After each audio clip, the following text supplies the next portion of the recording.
Hello, all my planning friends. Welcome back to Game Plan Monday. Whether you are joining me right now while I am streaming on Facebook or YouTube, or you're catching the replay at a later date, I'm so glad that you are here and joining me. We are officially in week 2 of January already. Also, week 2, or getting close to starting week 2 of our 75 Plan Challenge. And this is usually the point where newness of a goal starts to wear off. Especially like a challenge like this, the planner might still be open, but the energy might feel a little bit different. So today we're going to talk about something very simple yet very powerful, and that is changing your environment to help you change your energy. This is not about doing more. It's about doing things differently so that your brain can re-engage. So I want to walk you through the lens of the 75 plan again. The framework behind it is to dump it, plan it, do it, track it, and reflect it. That's what we've been doing for our 75 planned challenge. But sometimes the problem isn't the goal, it's the space that we're trying to work in. Now, I am a mom of 3. One lives at home. The other 2 are off doing their own adventures as adults. And so sometimes it can get quiet here, and sometimes my 10-year-old likes to be rowdy and out of control. So here's what I want you to hear first. When you are feeling stuck, it does not automatically mean that you're unmotivated. And when you have chaos ensuing around your house and you are trying to get things done, it does not mean that you are failing in any way in getting your planning done. It just means that we might need a small environment shift. And so we're going to talk about what the power of changing your environment feels like, because it can help change your focus. It can change your energy. It can change your creativity. It can change your follow through.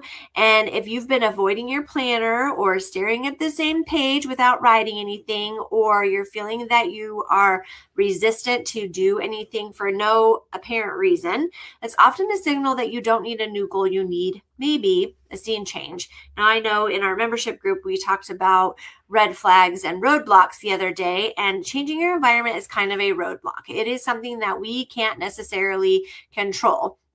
So if we're talking about our 75 plan challenge, let's talk about how our environment grounds us. So in dump it, sometimes your brain won't dump thoughts because space feels noisy or stale.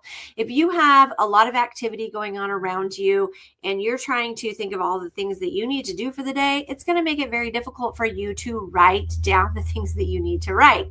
Same thing goes with planning it. When you are in the middle of planning, it can often feel forced when you're sitting in the same spot with the same distractions. So I sit in one of 2 places. I have my office here where you're watching this video, and then I have a rolling cart. It's actually right here beside me, which has all of my planning goodies on.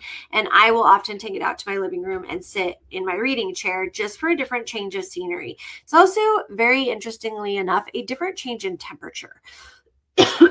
For some reason, this side of my house is warmer than the other side of my house. They were built at 2 different times, insulated completely different. And so sometimes when it gets too warm over here, I will go to the other side. Same thing goes that during the summer, it gets really cool over here because of the air conditioning. So I will go to the other side for it to be a little bit warmer. So sometimes sitting in the same spot makes it hard for you to be able to feel engaged in what you're trying to do. Now, the do it part of it really isn't going to matter where you are, depending on what it is that you're trying to do. But sometimes your environment can drain you. Being a busy mom, a wife, trying to run a business while you're also being those things, wearing those hats, can be difficult because you're just trying to do your follow-up and you've got people coming in and out of your office asking you questions. Sometimes you might be doing your business on the dining room table, and that doesn't really allow for an opportunity for you to have some calm and quiet for you to be able to do the things you need to do. Same thing goes with doing tracking. Sometimes you feel disconnected. You're like, did I do that thing? Did I not do that thing? And so it will start to wear on you over time.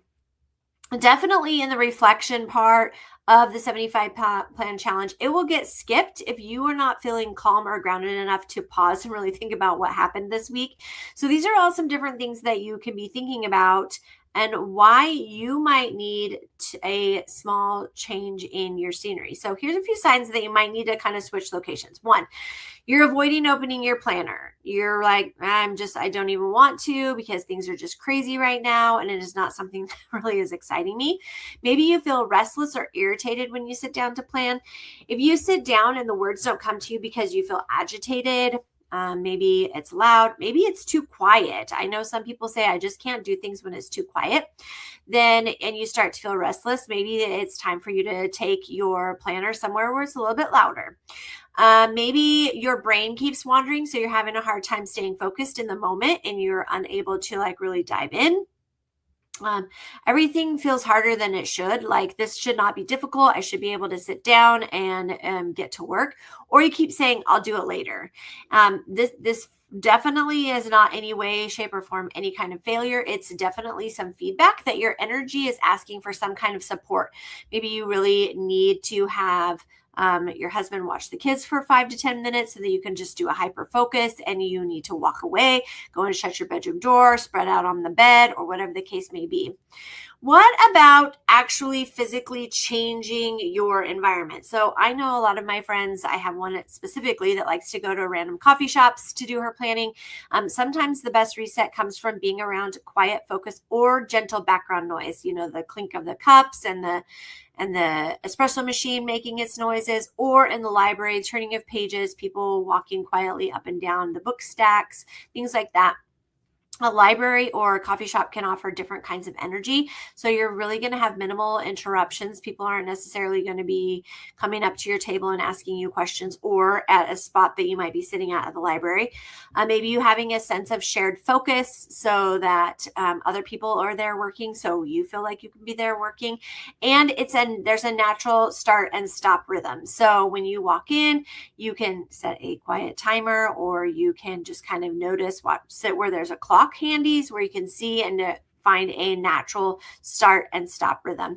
This is definitely a great place for a dump it, which is clearing your mental clutter and then planning out what it is that you want to accomplish without all of your distractions of your home. So borrowing a focus space instead of trying to create it yourself is one way that you can change your environment. The second option would be an outside venture. I'm not venturing anywhere outside right now. It is cold here in the Pacific Northwest. Not probably as cold as it is some places, but is definitely not somewhere that I would like to go. But fresh air can definitely change your perspective. I know that during the summer, I love to plan on my porch. I also have a hammock, and I have a setup where I can take my planner outside and be able to work on a flat surface when I'm in my hammock. So this can be great for a weekly or daily planning. It can also be good for reflecting. So zooming out and really checking your alignment of how you feel and what you want to accomplish and what you did accomplish. Nature helps your brain to kind of slow down so you can actually think.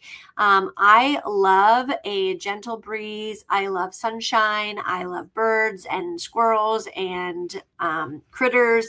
And my cats often like to come and sit at my feet. So I love a good outside environment to be able to really feel like I'm getting a change of scenery. I already mentioned what a different room can do for you, and you don't necessarily have to go far. For me, it's from my office to my living room. You can also try the kitchen table, maybe trying a guest room, maybe even the floor where you can like just sit and spread out and kind of just really focus.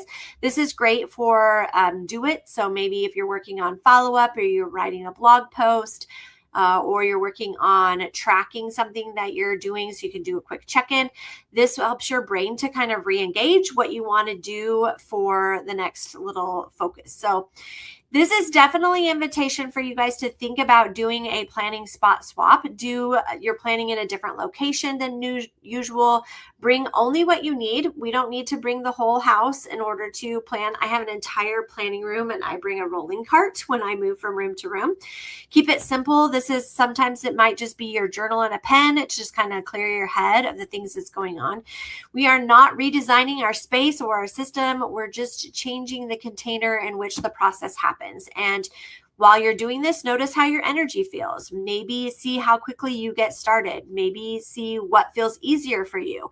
And maybe you will find that where you have your current planning spot is not necessarily the spot that's going to be the most beneficial for you, and maybe some changes need to happen. So that's some things that you might want to think about.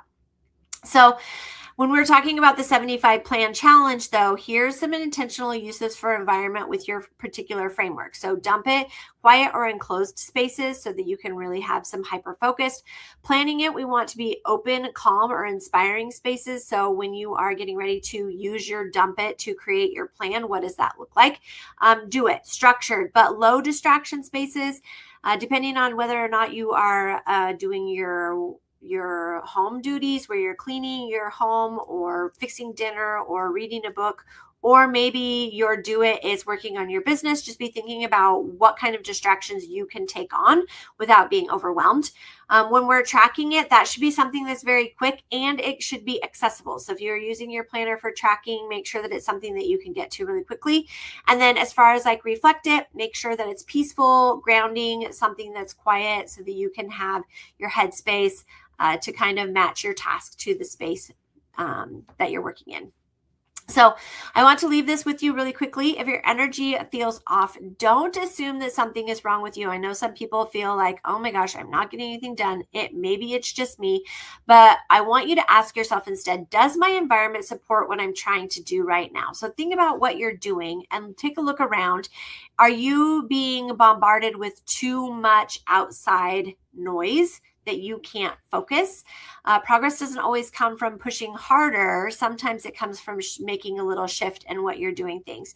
And if you're doing the 75 plan challenge, I would love to hear what day you were on. Go ahead and drop a comment and tell me where you're going to try planning this week, what you're going to try to accomplish, or what space already feels like it's the best place for you. And that's where you're going to continue to do your planning. And last reminder, friends, if you missed a day or you need a reset, or you need to change your approach, don't break the challenge just because you haven't done every single day. Keep working. The whole point of 75 plan challenge is for you to open your planner, even if that's the only thing that you do and you don't make it to any of the 5 phases, but you actually meaningfully open your planner. And I want you to think about that and how it can really help you to develop your planning skills by looking at your planner every single day. Thank you guys so much for joining me for Game Plan Monday, and I will see you all here next week.